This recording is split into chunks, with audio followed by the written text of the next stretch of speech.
마가복음 14장 32절에서 42절입니다. 33절. 베드로와 야고보와 요한만 따로 데리고 가셨습니다. 그리고 매우 근심에 잠겨 괴로워하셨습니다. 근심에 잠겨 괴로워하셨다는 문장에는 한글로 번역되지 않은 단어가 있습니다. 바로 시작했다는 동사입니다. 원어로 보면 마음의 갈피를 잡을 수 없이 갑자기 근심이 엄습해오고 갑자기 괴로움이 엄습해오기 시작했다는 뜻입니다. 한글 번역은 고통이 느닷없이 시작됐다는 뜻을 잘 전달하지 못하고 있습니다. 인성을 가지신 예수님께 십자가 사건이 얼마나 큰 고통으로 다가왔는지를 잘 설명해 줍니다. 그때 제자들을 데려가셨다는 것은 그럴 때 함께 기도해야 한다는 것을 보여줍니다. 34절. 예수께서 그들에게 말씀하셨습니다. 내 마음이 너무 괴로워 죽을 지경이다. 너희는 여기 머물러 깨어 있으라. 괴롭다 하는 단어는 어떤 중대한 결정사항을 목전에 두고 이러지도 저러지도 못하며 심각하게 갈등하는 마음의 상태를 말합니다. 십자가를 앞둔 예수님의 감정, 마음 상태는 인성을 가진 사람이라면 두려운 것이 당연하다는 것을 보여줍니다. 십자가를 받아들이심이 죽음에 직면할 정도의 갈등의 과정을 거쳐 이루어졌다는 사실과 그러한 고통을 감수하면서까지 십자가를 받아들이셨다는 사실을 보여줍니다. 35절. 예수께서는 조금 떨어진 곳으로 가셔서 땅에 엎드려 할 수만 있다면 그 순간이 그냥 지나가게 해주십사 기도하셨습니다. 마태와 누가가 기록한 묘사를 종합해 볼 때 예수님은 무릎을 꿇고 가슴과 얼굴과 두 손바닥을 모두 땅에 댄 자세로 간절하게 기도하셨습니다. 할 수 있다면이란 하나님이 가지고 계시는 여러 방법 가운데 십자가를 지지 않더라도 가능한 길이 있다면이라는 뜻입니다. 예수님은 십자가 죽음의 잔을 피할 가능성이 아버지의 뜻에 포함될 수 있는지를 여쭈신 것입니다. 잔이란 하나님이 정해놓으신 사람의 운명을 가리키는 은유적인 표현입니다. 이 잔이란 영원 전에 하나님께서 작정하신 것으로 예수님께는 예수께서 감당하게 될 십자가 고난을 가리킵니다. 36절. 예수께서 말씀하셨습니다. 아바 아버지여, 아버지께는 모든 일이 가능하시니 이 잔을 내게서 거두어 주십시오. 그러나 내 뜻대로 하지 마시고 아버지의 뜻대로 하십시오. 예수님은 십자가를 지기 위해 이 땅에 오셨으나 막상 지기 전에는 이 잔을 내게서 거둬 주십시오. 백성을 구원하는 방법이 내가 십자가를 지는 방법이 아니라 다른 길이 있다면 십자가의 고통에서 벗어나게 해달라고 기도하셨습니다. 아버지께는 모든 일이 가능하다는 것은 아버지는 아들이 잔을 마시도록 예정하셨지만 그 잔을 거둬들일 주권도 있으시다는 말입니다. 그러나 겟세마네 기도를 계속하실 때 자신만이 온 인류를 구원하기 위한 대속물이라는 사실을 받아들이셨습니다. 자신의 죽음을 통해 이루시려는 하나님의 구속 계획에 순종하셨습니다. 내 뜻이 아니라 아버지의 뜻을 받아들일 수 있는 능력을 얻을 수 있었습니다. 37절.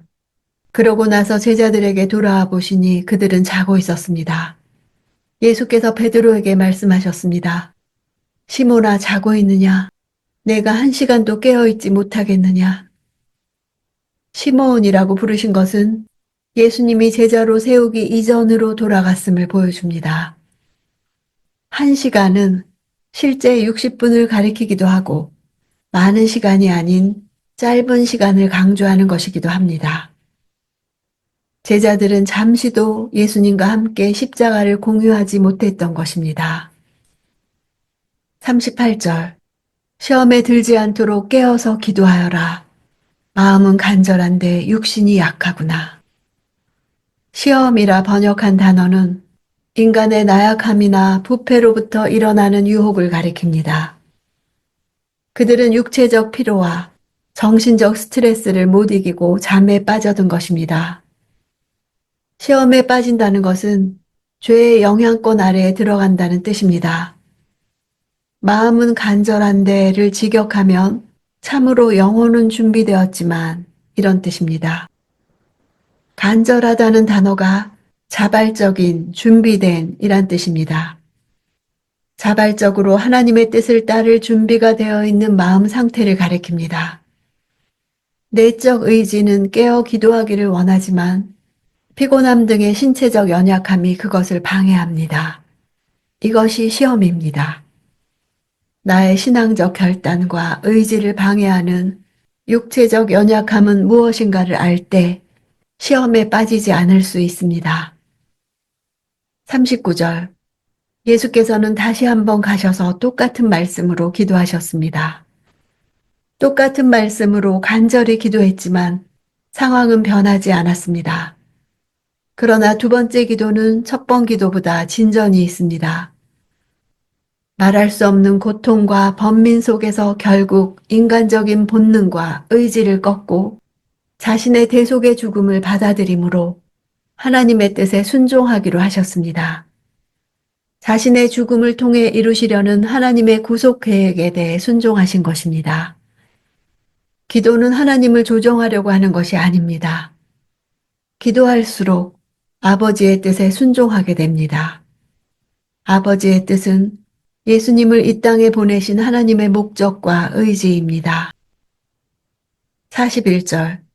예수께서 세 번째 그들에게 돌아오셔서 말씀하셨습니다. 아직도 졸며 쉬고 있느냐? 이제 됐다. 때가 왔구나. 보라, 인자가 배반당해 죄인들의 손에 넘겨지게 됐다. 세 번은 완전한 것을 상징합니다. 예수께서 십자가를 감당하기 위해 해야 할 기도를 완전히 다 하셨다는 사실을 말합니다. 내게 주신 십자가를 감당하기 위해서는 겟세마네 기름을 짜내듯 하는 기도가 완전할 정도로 있어야 하는 것을 보여주셨습니다. 십자가를 지기 위해 이 땅에 오셨으나 막상 지기 전에는 이 잔을 내게서 거두어 주십시오. 지나가게 하옵소서.